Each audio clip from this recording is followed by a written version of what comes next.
नमस्कार, मी हर्षाली. आजच्या bit diabetes या कार्यक्रमात तुमचं सर्वांचं स्वागत. मधुमेहासंबंधी माहिती जास्तीत जास्त लोकांपर्यंत पोहोचवण्यासाठी हा USVचा एक विशेष उपक्रम आहे. मधुमेहाचं व्यवस्थापन जर नीट केलं गेलं नाही तर त्याचे आपल्या आरोग्यावर विपरीत परिणाम होतात. शरीराच्या विविध भागांवर याचे परिणाम जाणवतात. पण मधुमेहाच्या योग्य व्यवस्थापनाने म्हणजेच संशोधन झालेल्या उपचारांनी, योग्य शास्त्रीय माहितीने आणि संबंधित विषयांच्या तज्ज्ञांकडून मार्गदर्शन घेतल्याने मधुमेहावर मात करणं आता शक्य झालंय. बीट डायबिटीज या कार्यक्रमाच्या माध्यमातून आपण मधुमेहाचे व्यवस्थापन जाणून घेणार आहोत आणि त्यासाठी आपल्यासोबत जोडले गेलेले आहेत डॉक्टर पियुष लोढा, डॉक्टर वर्षा जगताप आणि डॉक्टर विनायक हराळे. स्वागत आहे तुमचं. डॉक्टरांबद्दल थोडक्यात जाणून घेऊयात. Doctor Piyush Lodha, consultant endocrinologist आणि diabetologist, diabetes, thyroid and hormone care, Pune. Doctor Varsha Jagtap, consultant endocrinologist आणि diabetologist, Jagtap clinic and research centre of excellence in neurology and endocrinology, Pune. Doctor Vinayak Harale, consulting diabetologist and endocrinologist, supreme clinic, Pune. चला तर विषयाला सुरुवात करूयात. डॉक्टर पियुष लोढा, तुमच्यापासून सुरुवात करूयात की सर्वसाधारणपणे असा समज आहे की मधुमेह हा वृद्धपकाळाशी संबंधित आहे आणि हा यंग जनरेशन म्हणजे तरुणांना होत नाही. तर यामुळे बहुतेकदा तरुण मधुमेहांसारख्या चयापचय विकारांना हे बळी पडतात आणि हे स्वीकारण्यास ते तयार सुद्धा नसतात. तर यावर तुमचं काय मत आहे? नमस्कार. हल्ली डायबिटीजचं प्रमाण हे तरुणांमध्ये बऱ्यापैकी वाढलंय. आता तरुणांमध्ये डायबिटीज म्हटलं की हा कुठल्या प्रकारचं डायबिटीज आहे हे जाणून घेणं खूप महत्वाचं आहे. ह्या टाईप 1 आणि टाईप 2 असे 2 प्रकार असतात. हल्ली जे आपल्याला वाढ दिसते ती प्रिडॉमिनंट टाईप 2 डायबिटीज मध्ये जास्त दिसते. तर आजकालची जीवनशैली किंवा स्ट्रेस किंवा स्लीप पॅटर्न्स या सगळ्या गोष्टींमुळे तरुणांमध्ये डायबिटीजचं प्रमाण प्रचंड वाढलं आहे आणि प्रत्येक प्रकारचं डायबिटीज हा वेगळ्या प्रकारे ट्रीट केला जातो. एक सगळ्यात महत्वाची बाब म्हणजे जे तरुणांमध्ये टाईप 2 डायबिटीज असतं त्या केसेसमध्ये कॉम्प्लिकेशन्स, जसं आपल्याला माहिती आहे डायबिटीजचं प्रत्येक अवयवावरती इफेक्ट असतात, डोळ्यांवर, किडण्यांवर, हृदयांवर. सो ही कॉम्प्लिकेशन्सची रिस्क जरी स्लाइट शुगर्स वाढलेली असेल किंवा छोट्या काळासाठी शुगर्स वाढलेली असेल तरी ही कॉम्प्लिकेशनची रिस्क ही जास्त असते as compared to elderly individual. म्हणजे वृद्धांपेक्षा तरुणांमध्ये कॉम्प्लिकेशनची रिस्क जास्त आहे आणि म्हणून त्यांचे कॉम्प्लिकेशन्स कमी करण्यासाठी डायबिटीज कंट्रोल करणं महत्वाचं राहणार. डॉक्टर वर्षा जगताप, रोगाला प्रवृत्त करणाऱ्या जीवनशैलीच्या घटकांबद्दल किंवा याच्या रिस्क फॅक्टरबद्दल तुम्ही आपल्या प्रेक्षकांना काय सांगू शकाल? कोणती चिन्ह किंवा कोणती लक्षणं आहे ज्याकडे आपण लक्ष दिलं पाहिजे आणि तरुण प्रौढांमध्ये मधुमेह किती काळ दुर्लक्षित राहू शकतो? नमस्कार. सो पहिली गोष्ट म्हणजे की तरुण वयात जो हा टाइप 2 डायबिटीज होतो, तो आपण म्हणतो की चुकीच्या जीवनशैलीमुळे होतो. तर चुकीची जीवनशैली म्हणजे काय? तर आहार, व्यायाम आणि ताणतणाव. तर एखाद्याचा आहार जर व्यवस्थित नसेल, जंक फूडचं खाणं जास्त प्रमाणात होत असेल, व्यायाम नियमितपणे नसेल, आपण ज्याला म्हणतो बैठी जीवनशैली तशातला प्रकार असेल किंवा ताणतणाव इतका आहे की वेळेवर झोप नाहीये, वेळेवरती खाणं नाहीये आणि ह्या सगळ्या गोष्टींमुळे काय होतं, तर पोटाच्या भोवतीची जी चरबी आहे, ती वाढत जाते. म्हणजे खास करून आपण भारतीय जर आपण बघितलं ना, तर पाश्चात्य लोकांशी आपण जर आपली तुलना केली, तर आपल्याला असं लक्षात येईल, की आपण पाश्चात्य लोकांपेक्षा ॲक्चुअली वजनाने तसं कमीच आहोत. म्हणजे उंचीच्या मानाने आपलं वजन त्यांच्यापेक्षा कमीच असतं. पण त्या कमी वजनाला सुद्धा आपल्या शरीरात, विशेषतः पोटाच्या भोवती चरबी जास्त प्रमाणात जमा आहे. आणि ती जी चरबी जास्त प्रमाणात जमा आहे, त्यामुळे होतं काय, की इन्सुलिन हार्मोन जे आपल्या शरीरात बनतंय, ते त्या पेशींपर्यंत पोहोचू शकत नाहीये. ज्याला आम्ही मेडिकल भाषेमध्ये इन्सुलिन रेझिस्टन्स असं म्हणतो. तर हे इन्सुलिन रेझिस्टन्स वाढल्यामुळे मग रक्तातली जी साखर आहे, ती पेशींच्या आतमध्ये न जाता रक्तामध्येच राहते. रक्तातली साखर वाढत जाते आणि मग मधुमेह होतो. सो हा जीवनशैलीमुळे ह्या सगळ्या गोष्टींमुळे मधुमेह होण्याचे चान्सेस जास्त असतात. तर आता म्हणजे जे तरुण मुलं किंवा तरुण मुली किंवा जे तरुण लोकं आहेत, त्यांना असं नाही वाटलं पाहिजे, की हा जो डायबिटीज आहे, हा मोठ्या वयात होणारा डायबिटीज आहे. म्हणजे पूर्वी असं म्हणलं जायचं, की 40च्या नंतर रक्त तपासण्या चालू करा. आता आपण असं म्हणतो नाही 25च्या नंतरच त्या चालू करा. आणि ज्यांच्या घरामध्ये म्हणजे आई-वडिलांमध्ये, आजी-आजोबांमध्ये डायबिटीसचं सिम्प्टम्स झालेले आहेत, म्हणजे घरात आपल्याला एखाद्या व्यक्तीला डायबिटीस आहे, तर त्या व्यक्तीनी तर स्वतःची जास्त काळजी घेतली पाहिजे आणि वेळोवेळी तपासण्या केल्या पाहिजेत. डायबिटीसमध्ये प्रत्येक वेळेला लक्षणं दिसतीलच असं नाही.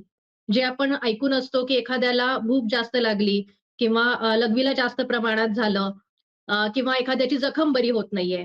तर हे प्रत्येकालाच ही लक्षणं दिसतील असं अजिबात नाहीये. सुरुवातीच्या काळामध्ये डायबिटीसमध्ये लक्षणं दिसतच नाही.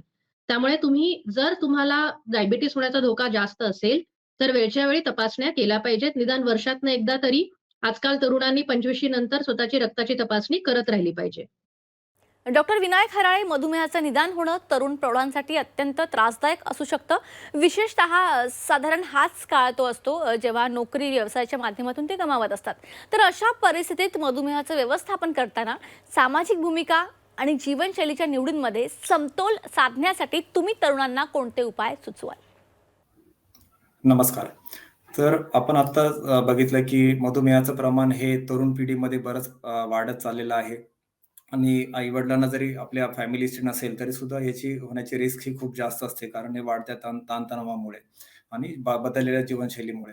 तर हे आपल्याला जर समजा झालं असेल किंवा जर काही पेशंट आपले प्री डायबिटीज असतील, तर अशा पेशंट्सनी आपल्या वर्क लाईफ बॅलन्स जे आपण आजकाल बऱ्याच वेळेस हा शब्द वापरतो, तर तसाच आपल्याला वर्क लाईफ बॅलन्स आपल्या आहार आणि जीवनशैलीमध्ये ठेवला पाहिजे, की ज्याचं उदाहरण म्हणजे आपल्याला कमीत कमी एक अर्धा तास तरी स्वतःसाठी काढला पाहिजे. कमीत कमी 5 दिवस आठवड्यातले आपण वॉकिंग, रनिंग, सायकलिंग असे जे काही योग्य वाटतील तसे व्यायाम केले पाहिजेत. Junk food, outside food, processed food शक्यतो अव्हॉइड केले पाहिजेत आणि सिगारेट स्मोकिंग किंवा अल्कोहोल याचं कन्झम्पशन असेल तर ते सुद्धा अव्हॉइड केलं पाहिजे. झोप ही फार महत्त्वाची आहे. कमीत कमी 6 ते 8 तास ही झोप झाली पाहिजे आणि त्यासाठी स्क्रीन टाईम सुद्धा कमी केला पाहिजे. तर अशी जर आपण व्यवस्थित जीवनशैली ठेवली आणि आपल्या रेग्युलर लाईफस्टाईलमध्ये थोडे चेंजेस केले, आपल्या प्रायोरिटीज थोड्या चेंज केल्या, तर नक्कीच जरी आपल्याला थोडी रिस्क असेल तरी ही डायबिटीज होण्याची शक्यता कमी होते आणि आपलं वजन जर आपण नियंत्रणात ठेवलं, तर डायबिटीज, मधुमेह होण्याची शक्यता बऱ्यापैकी कमी होऊ शकते. डॉक्टर पियुष लोढा, विशेषतः तरुण लोकसंख्येशी संबंधित काही ट्रेंड किंवा नमुने आहेत का ज्याबद्दल तुम्ही सांगू शकाल? सो डायबिटीजचं ट्रेंड आता जसं आपण बघतोय, डायबिटीजचं ट्रेंड तरुणांमध्ये बऱ्यापैकी वाढलंय. आता हा आपण जसं प्रिव्हियस डिस्कशनमध्ये बघितलं, की डायबिटीज हा एकदम असिम्प्टमॅटिक डिसीज आहे. शुगर पातळी वाढली तरी आपल्याला बऱ्याचदा लक्षात येत नाही.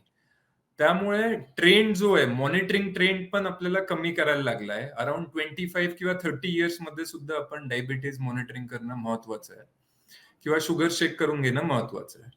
आता याला ओळखायचं म्हटलं तर काही सिम्प्टम्स आहेत पर्टिक्युलर ज्याच्या करून आपल्याला कळेल की डायबिटीज असू शकतं. ज्यात आहे की एक्सेस तहान लागणं, तहान खूप लागणं, रात्री लघवीला उठायला लागणं, वेट कमी होणं, काही प्रकारचे इन्फेक्शन्स वारंवार होणं, हे सगळे त्याचे सिम्प्टम्स आहेत. तर काही तरुणांमध्ये हे सिम्प्टम्स आढळतील, काही तरुणांमध्ये नाही आढळणार. ज्या लोकांना रिस्क फॅक्टर्स आहे, जसं ज्या लोकांची लाईफस्टाईल सिडेंटरी आहे, ज्यांचं वेट जास्त आहे, ज्यांना स्ट्रॉंग फॅमिली हिस्ट्री आहे डायबिटीज असण्याची, या लोकांनी आपल्या डायबिटीज स्क्रीनिंग किंवा शुगर तपासणी ऍटलिस्ट 30 इयर्स पासून सुरू करायला हवी. डॉक्टर वर्षा जगताप, करिअरच्या निवडींवर आणि सतत प्रवास करणं, एकंदरीतच कामाचे अनियमित तास किंवा रात्री उशिरापर्यंत काम करणं, तर एकंदरीतच ह्या सर्वांवर तुम्ही कशा पद्धतीने मार्गदर्शन कराल आणि यामुळे मधुमेहाचा प्रभाव किती पडू शकतो यावर? करिअर आणि डायबिटीस हा तरुणांमध्ये फार कळीचा मुद्दा आहे. म्हणजे हेच वय असतं, की त्यांना त्यांच्या करिअरमध्ये पुढे जायचं असतं. पण डायबिटीसमुळे काय होतं, तर आपल्याला आपल्या आहाराकडे, व्यायामाकडे पण तेवढाच वेळ द्यावा लागतो. मग त्यांना असं वाटतं एका ठिकाणी, की अरे आपलं हे तर वय जे आहे ते करिअरमध्ये पुढे जाण्याचं आहे, पण आपल्याला पुढे जाता येत नाहीये कारण काही आपल्याला डायबिटीसमुळे लिमिटेशन्स येतायत. तर आपण पहिल्यांदी ह्या म्हणजे विचारचक्रातनं बाहेर पडलं पाहिजे. म्हणजे आपण आता हे एक्सेप्ट केलं पाहिजे. समजा जर आता मला डायबिटीस झालेला आहे, तर आता तो डायबिटीस झालेला आहे आणि तो योग्य तो कसा कंट्रोलमध्ये ठेवावा हे माझ्या हातात आहे. सो जर मला डायबिटीस असेल, तरी देखील मी माझ्या करिअरमध्ये पुढे जाऊ शकते आणि त्याकरता मला काय करायला हवंय, तर माझ्या खाण्याच्या वेळा पाळणं, जर मी एखाद्या मीटिंगमध्ये असेल आणि मला असं कळतंय, की आता ही मीटिंग लांबणार आहे आणि माझी खायची वेळ पुढे ढकलली जाणार आहे. तर जवळ काहीतरी छोटासा खाऊसारखं ठेवणं, म्हणजे ड्राय फ्रुट सारख्या वगैरे गोष्टी जवळ ठेवणं, की ज्या योग्य पण आहेत, ज्यानी माझी शुगर पण एकदम वाढणार नाही, एकदम कमी पण जाणार नाही, थोडीशी वेळ लांबली तरी मला काही त्रास होणार नाही. तर ह्या काही प्रॅक्टिकल टिप्स आहेत. म्हणजे अशा गोष्टी करून आपण करिअरमध्ये सुद्धा पुढे जाऊ शकतो आणि शुगर पण कंट्रोलमध्ये ठेवू शकतो. व्यायामासाठी वेळ काढणं हे प्रत्येकाला गरजेचं आहे. असं जरुरी नाहीये, की तो व्यायामाचा वेळ सलग असला पाहिजे. समजा मला सलग 1 तास नाही काढता येत आहे. मी 10 मिनिटं सकाळी करेल, 10 मिनिटं दुपारी करेल, 10 मिनिटं रात्री करेल. म्हणजे दिवसभरात मी ते एक अर्धा पाऊण तासाचा माझा कोटा पूर्ण करायचा प्रयत्न करेल. सो डायबिटीज असताना आपल्याला कुठलं आपण एखादं करियर चूज नाही करू शकत, असं अजिबात नाहीये. आपल्याला हवंय ते करियर आपण करू शकतो. फक्त आपण ते करत असताना आपल्याला थोडा वेळ आपल्या तब्येतीकडे म्हणजे आपण आहार काय घेतोय, काय करणार आहोत, व्यायाम काय डेली करत आहोत की नाही याच्याकडे लक्ष द्यावं लागणार आहे. सो डायबिटीज झाल्यानंतर निराशाग्रस्त नाही झालं पाहिजे. डायबिटीज होणं ही एक ॲक्चुअली चांगलं जीवनशैली जगण्याची एक संधी आहे. अशा दृष्टीने त्याच्याकडे बघितलं पाहिजे.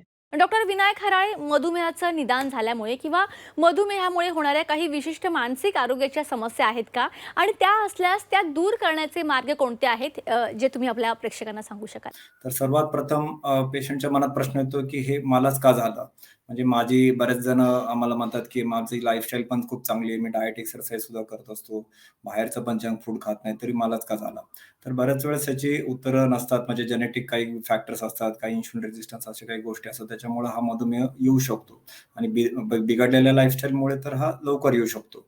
तर पहिली गोष्ट ॲक्सेप्ट केलं पाहिजे, की मधुमेह झाला म्हणजे काही आपला तो काही सोशल स्टिग्मा नाहीये. आपल्याला तो काय असा खूप काही अर्जुन असं काही दुर्दम्य असा काही आजार झालेला नाहीये. त्याला जर आपण ॲक्सेप्ट केलं तर आपण त्याच्यावर मात करू शकतो. तर नैराश्य मध्ये जे पेशंट जात असतात किंवा त्याच्यात आम्ही काही हिस्ट्री बघून आम्हाला ते लक्षात येतं, तर त्यांना आम्ही समुपदेशनाचा सल्ला देतो, की काउन्सिलरला भेटलं पाहिजे किंवा त्यांनी स्वतःहून थोडंसं योगा, मेडिटेशन वगैरे केलं, तर तरी पण बऱ्यापैकी याच्यावर आपण मात घेऊ शकतो. किंवा ते नैराश्याचं प्रमाण जास्तच असेल, तर बऱ्याच वेळेस मग त्याला सायकियाट्रिस्ट किंवा असे काही डॉक्टरांची मेडिसिनची सुद्धा गरज असते. तर यामध्ये नैराश्यापासून दूर राहण्यासाठी जर आपण याला व्यवस्थित आपण डॉक्टरांच्या टचमध्ये राहिलो, रेग्युलर फॉलोअप्समध्ये राहिलो, आपली साखर नियंत्रणात राहिली, त्याच्यापासून होणारे धोके जर आपण टाळू शकलो, गुंतागुंती आणि जरी समजा याच्यामध्ये फ्युचरमध्ये इन्शुलिन जरी लागलं, तर ते सुद्धा ॲक्सेप्ट करणं खूप महत्त्वाचं आहे. कारण हा प्रोग्रेसिव्ह आजार आहे. तर अशा वेगवेगळ्या टप्प्यांमध्ये याच्यामध्ये नैराश्य येण्याची शक्यता असते. पण निदान झाल्यापासून ते कॉम्प्लिकेशन होईपर्यंत. पण जर आपण सकारात्मकता ठेवली आणि आपल्या डॉक्टरांच्या सल्ल्यानुसार आपण याच्या मेडिसिन रेग्युलर घेत राहिलो, चांगली जीवनशैली ठेवली आणि सोबतीला आपण व्यायामाची त्याला जोड दिली, चांगल्या आहाराची त्याला जर जोड असेल आणि तर नक्कीच आपण नैराश्यावर मात करू शकतो आणि त्याच्यातनं सुद्धा आपल्याला नियंत्रण होत नसेल नैराश्यावर, तर नक्कीच आपण आपल्या सायकियाट्रिस्टच्या सल्ल्यानुसार त्याच्यावर काही औषधोपचार घेतले पाहिजेत. डॉक्टर पियुष लोढा, तरुण किंवा प्रौढांसाठी मधुमेह आणि काळजी, त्याचबरोबर व्यवस्थापनाच्या आर्थिक भाराच्या या समस्येकडे, या आव्हानांकडे कसं पाहिलं पाहिजे, याविषयी काय मार्गदर्शन कराल? जर आपण कॉस्ट बघितली तर बऱ्याचदा डायबिटीज पेशंटचं जे मेडिकल एक्सपेंडिचर आहे ते नॉर्मल इंडिव्हिज्युअल पेक्षा ऑलमोस्ट डबल असतं. आणि यात कॉस्ट फॅक्टर्स म्हटल्यानंतर एकतर मेडिकेशन्सचं कॉस्ट, डॉक्टरांची व्हिजिट्स किंवा तपासण्या सारख्या ज्या आपल्याला डायबिटीज पेशंट्समध्ये करायला लागतात किंवा काही प्रोसेस्ड फूड्स किंवा पर्टिक्युलर फूड आयटम्स जे डॉक्टर सजेस्ट करतात त्यावर होणारा खर्च. सो एकंदरीत कॉस्ट जो आहे हा डायबिटीज पेशंट्समध्ये जास्त असतो. आता याला कोप अप करण्यासाठी बरेच पेशंट्स काय करतात, एक तर नॉन कॉम्प्लायन्स होतं. म्हणजे पेशंट्स अगदी कधी औषधं घेत नाही, कधी 2 वेळेस सांगितलेली औषधं एकदाच घेतात. तर यामुळे असं आढळलं गेलंय, की 20% ते 30% लोकं कॉस्टमुळे आपण कमी करतो, मेडिकेशन्स कट डाउन करतात. आणि त्यामुळे होणारे कॉम्प्लिकेशन्स जे आहे ते जास्त आहे. म्हणजे आता जर आपलं खर्च आहे, डेफिनेटली खर्च आहे. पण आपले पुढे जे डायबिटीजमुळे होणारे कॉम्प्लिकेशन्स आणि त्याचा खर्च आहे, ते टाळण्यासाठी आपण आता हा खर्च करतोय, हे पेशंट्सनी समजून घेतलं पाहिजे.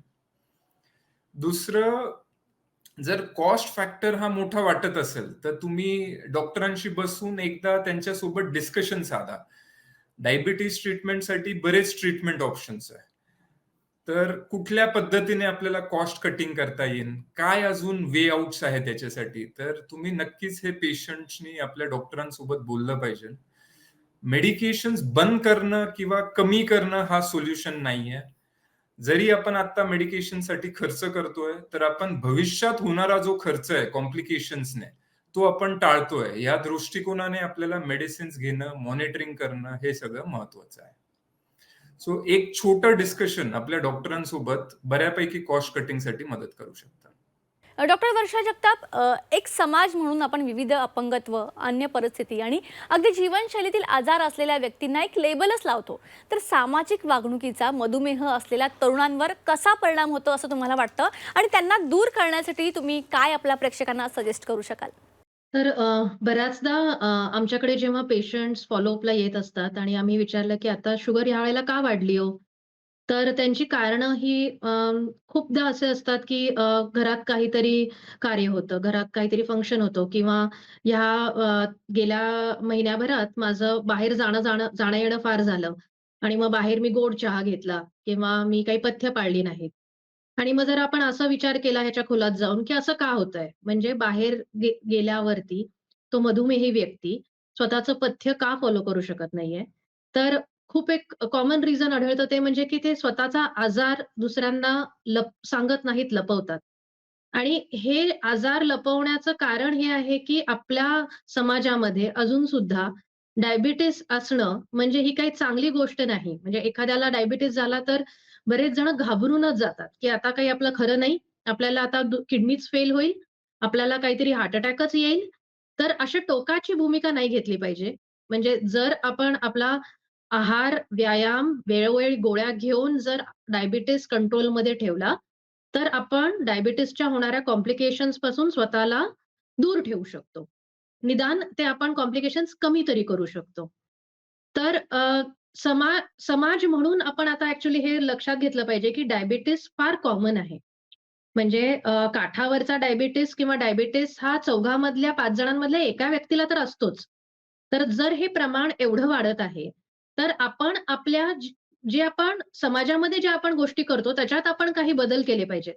म्हणजे जेव्हा माझ्याकडे एखादा व्यक्ती घरी पाहुणा म्हणून येतो आणि मी विचारते, "चहा, कॉफी हवी का?" तर पुढचा प्रश्न असा पाहिजे, की त्या चहामध्ये साखर हवी का? म्हणजे हे आपण रुटीनली असे प्रश्न विचारायला हवेत. घरी आपल्याकडे एखादा व्यक्ती आलेला आहे, तर आपण गोडासाठी किंवा बाकीच्या अन्नासाठी आपण आपला आग्रह म्हणजे आपण किती छान होस्ट आहोत म्हणून आपण आग्रह करत राहतो त्या व्यक्तीला. पण त्या व्यक्तीला समजा जर एखादा आजार असेल आणि तो व्यक्ती म्हणतो, की "नाही मला हे नकोय, मला पथ्य आहे." तर त्याची चेष्टा-टिंगल न करता, "अरे वाह! किती छान तुम्ही पथ्य पाळताय." असं त्याला प्रोत्साहन दिलं पाहिजे. सो डायबिटीज हा आपण एक समाजाने आपण असं समजलं पाहिजे, की आपल्याकडे आता हे कॉमनली दिसणार आहे आणि आपण एकमेकाला कसं प्रोत्साहित करतोय पथ्य पाळण्याकरता किंवा व्यायाम करण्याकरता. बऱ्याचदा पेशंट्स आमच्याकडे येतात आणि त्यांना असं वाटतं, "डॉक्टर तुमच्या सांगितलेल्या पथ्यानी, व्यायामानी, गोळ्या औषधांनी माझं वजन कमी झालंय. मला स्वतःला खूप फ्रेश वाटतंय. पण येणारा-जाणारा प्रत्येक माझा जो नातेवाईक आहे, माझा जो मित्र परिवार आहे, मला म्हणतोय, "अरे का रे, तुला काही बरं नाही वाटत आहे का? तुझं वजन कसं कमी झालं?" तर आपण हे लक्षात घेतलं पाहिजे, की कदाचित त्या व्यक्तीने मुद्दामहून स्वतःचं वजन डॉक्टरांच्या सल्ल्यानुसार कमी केलेलं असेल, स्वतःच्या तब्येतीसाठी ते कमी केलेलं असेल. त्यामुळे आपण काय बोलत आहोत, आपण लोकांशी कसं वागत आहोत, ह्याचा पण आपण विचार करायला हवाय. सो ह्या बाबतीत मी म्हणेल, की मधुमेह व्यक्तीला बाकीच्या समाजाची, बाकीच्या परिवाराची आणि आप्तेष्टांची गरज आहे, की त्यांनी त्याला समजून घेणं. डॉक्टर विनायक हराळे, ऑनलाईन समुदाय, शैक्षणिक संस्था आणि समन्वयक तरुण लोकसंख्येला सक्षम करण्यासाठी जनजागृती कशी करू शकतो? आपण खूप जास्त लोकांना एकत्र संबोधित करू शकतो. असे काही याच्यात माध्यमांनी आपण त्यांना वापरू शकतो. जसं की काही YouTubeवरून किंवा Facebookच्या माध्यमातून आपण बऱ्यापैकी जनजागृती करू शकतो. आणि याच्यामध्ये खूप साऱ्या गैरसमजुतीच आहेत ॲक्चुअली डायबिटीजमध्ये, की डायबिटीज म्हणजे माझ्या काही गोळ्यांनी किडन्या खराब होतात का? किंवा हा रिव्हर्स होतो का? तर अशा बऱ्याचशा याच्यामध्ये शंका असतात पेशंटच्या किंवा इन जनरल लोकांच्या सुद्धा.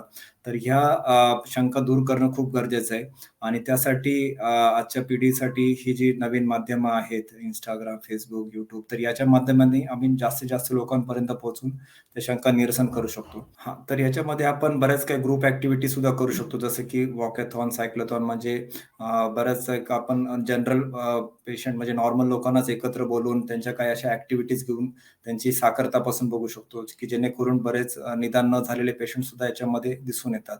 तर अशा काही ग्रुप ॲक्टिव्हिटी ज्या फिजिकली असतील प्रत्यक्ष भेटून किंवा ऑनलाईन असतील, तर अशा पद्धतीने जनजागृती ही मोठ्या प्रमाणात केली जाऊ शकते.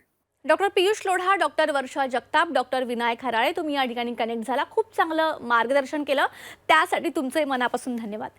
एकंदरीतच डॉक्टरांनी खूप चांगली माहिती दिली. समाजामध्ये राहताना आपण एकमेकांना समजून घेतलं पाहिजे, आजारी व्यक्तीला साथ दिली पाहिजे, जेणेकरून त्याला त्या आजारातून बाहेर पडायला मदत होईल.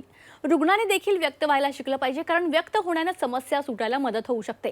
तर कार्यक्रमात आता वेळ झाली आहे इथेच थांबण्याची, पण तुमच्यासाठी एक महत्त्वाची टीप. तुम्हाला वैद्यकीय काही शंका वाटत असल्यास त्यावेळी तज्ज्ञ डॉक्टरांचा सल्ला घ्यायला विसरू नका. चांगल्या आरोग्याच्या शुभेच्छा. धन्यवाद.